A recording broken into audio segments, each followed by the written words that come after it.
Hey everyone, welcome back to Sister Wives Daily. Don't forget to hit that subscribe button and give this episode a big thumbs up. You won't want to miss today's updates. There's a lot happening in the Sister Wives world, and we've got personal stories, heartwarming reunions, and a few surprising confessions from Kody and Robyn. Let's dive in. Mykelti Brown recently returned with some new information about her life, specifically about her husband, Tony Padron. As a three-time mother, she's updated the fans on her journey. She recently shared that she and Tony were briefly separated, but spent the moment bonding with her children in a positive manner. During the time Tony was away from home, Mykelti visited with her children on a special trip to visit family members in Utah. Highlights: a visit with Christine and David and other family members. She came back, recounting highlights from their outing, saying the children enjoyed it, especially the aquarium in Draper. She said, "My kids all still remember it well. They knew where and how to go." She explained that the rope bridge and the sharks were the most favored of the attractions with the children. However, after all the traveling and the time spent with the family, Mykelti was glad to be back with her husband. They arrived just in time for her birthday. She shared a beautiful photo of Tony kissing her cheek and captioned, "Best birthday gift ever." 5 days apart, but it felt way too long. I finally got to see my man. Cheers to 29. Fans showered the comments section with birthday wishes and love for the couple. There were such messages as one writing, "I've loved watching you two grow over the years," and another sending greetings from as far as Chile. So, what has Tony been doing all this time? Well, it appears that he has been in Las Vegas playing chess. Yes, chess. Tony has been exploring the realm of competitive chess and posting his updates for the last few months. What inspired him is not known, but fans have been witnessing his dedication and his dramatic makeover weight loss. Mykelti couldn't even stifle her own glee. When Tony put up a serious photo of himself playing chess, she captioned, "Holy damn smoke, I think I just got pregnant again." Meanwhile, the Sister Wives Tell All. Part 4 is sending shockwaves through the fandom. Christine, Janelle, and Meri being out of the picture leaves fans to wonder if Kody will be looking to acquire new wives to continue his polygamous lifestyle. Kody's response? A blunt and emphatic no. In a candid moment, he said, "Hell no. I would never try plural marriage again." He admitted that the lifestyle is not his cup of tea and that it's officially off the table. Robyn also opened up, stating that she feels broken by the way things have gone.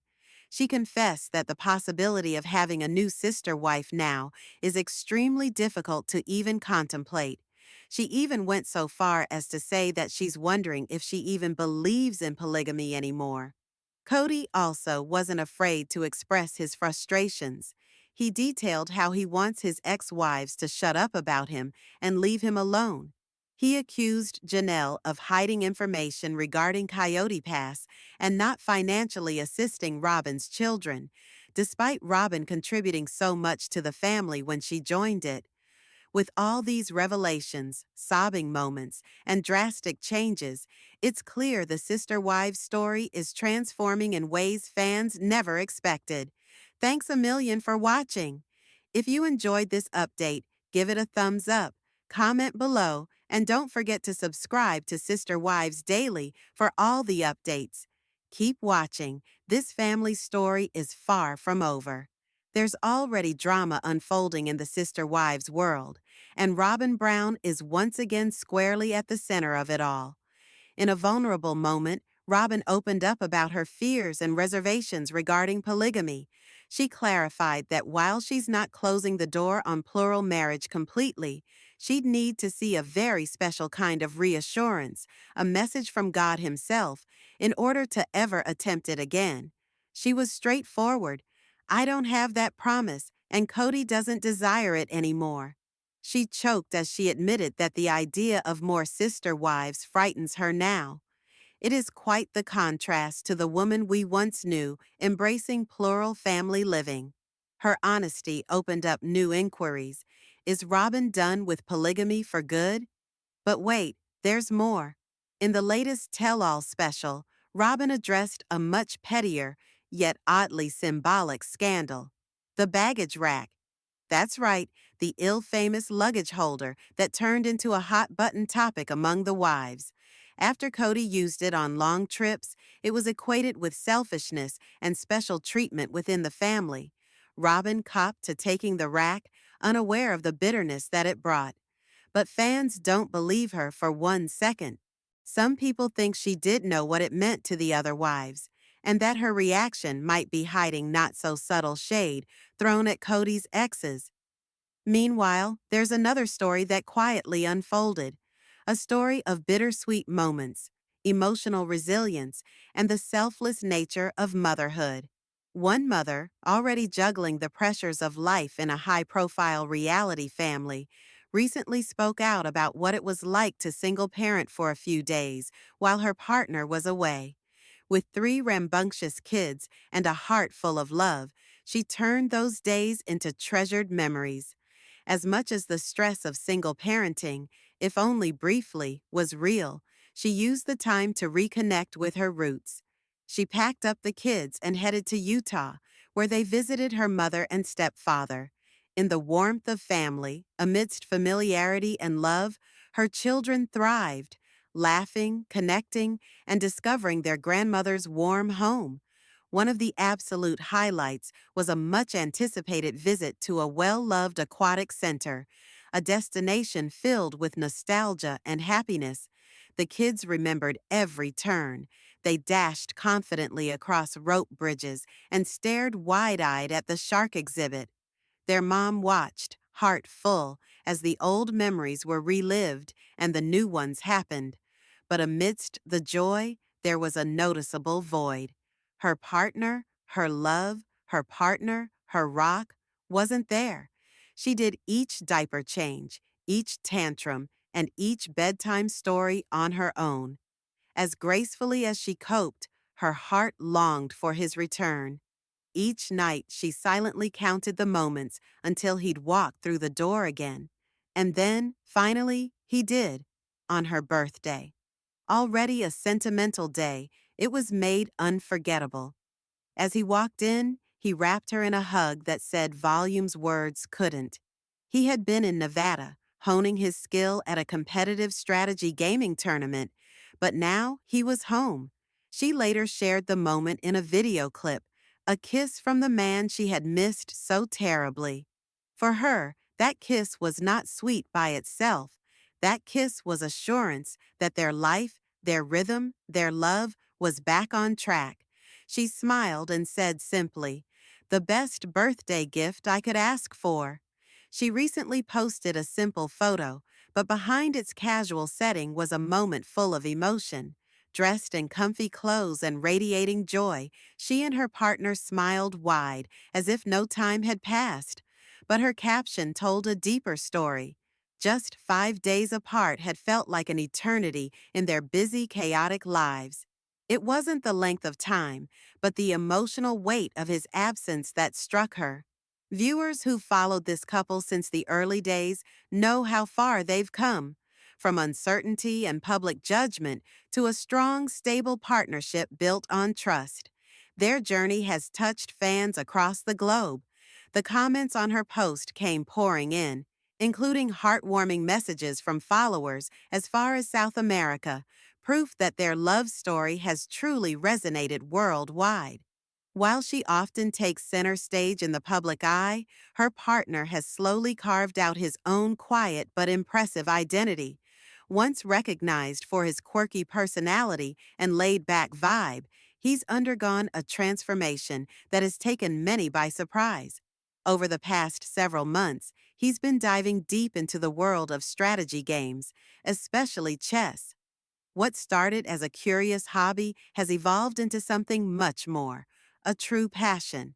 He's now competing in tournaments, sharing match recaps, and discussing tactics online with growing confidence and precision. And it hasn't gone unnoticed. His wife, playful as always, couldn't help but share a cheeky, flirtatious comment on one of his game photos. Her humor, tinged with affection, made fans laugh and reminded them of the chemistry that keeps their bond strong. Even in the quietest moments, their connection shines through. Their relationship hasn't been free of obstacles, both personal and public. But what stands out is their constant support for one another. From navigating new professional paths to raising three energetic children and even enduring short separations, they've shown that commitment isn't just in grand gestures, it's in the everyday. Her story isn't one of fame or circumstance alone, it's about choice.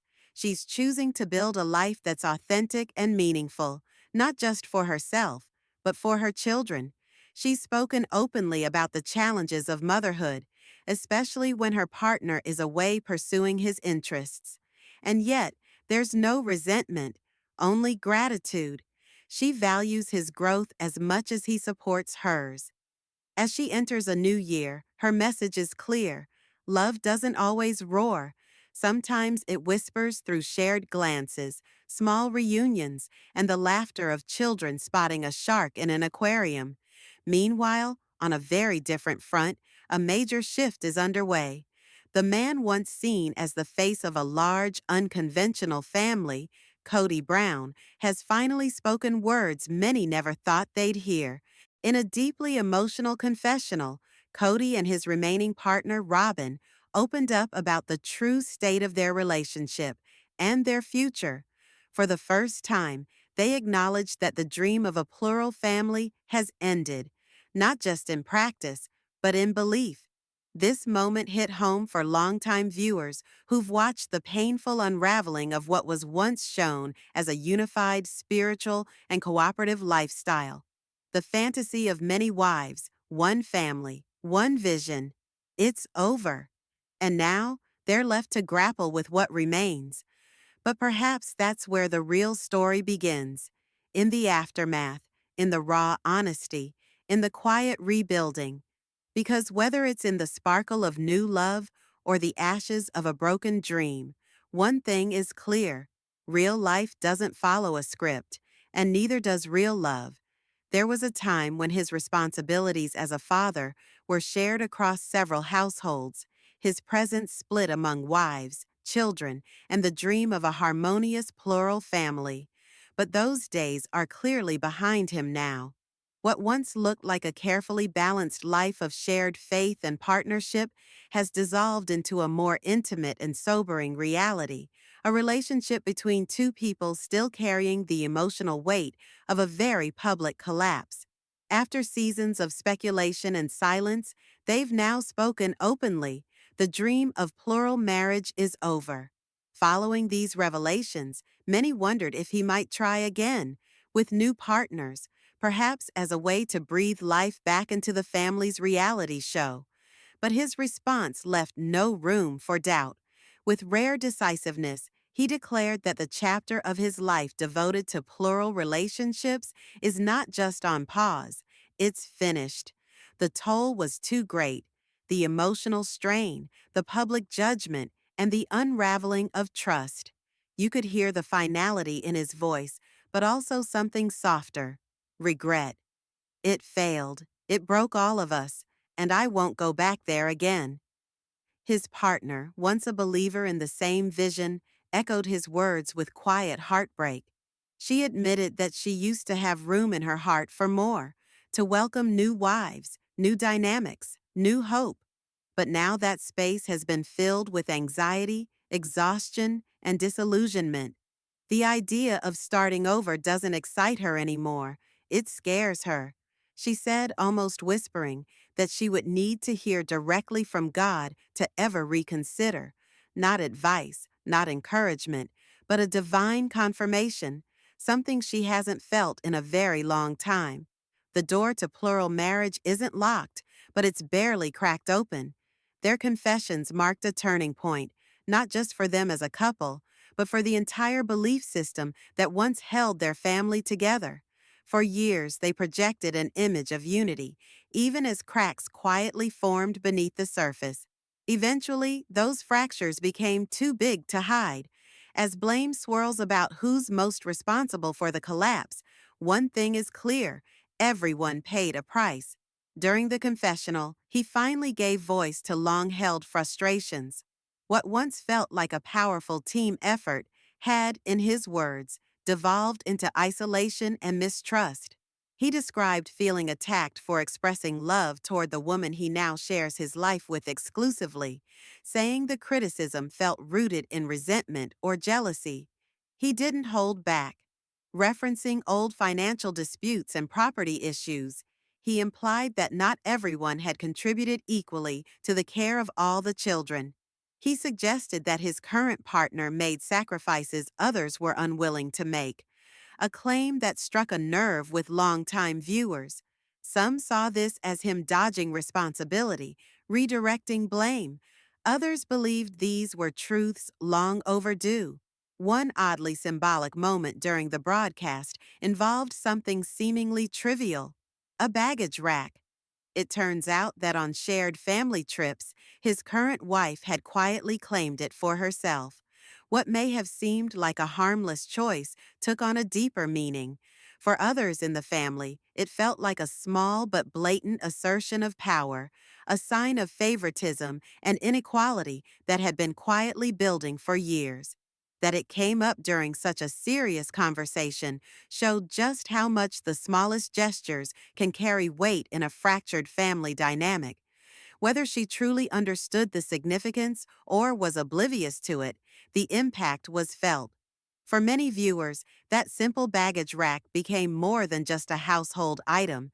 It came to represent the division of time, space, and even affection within their home.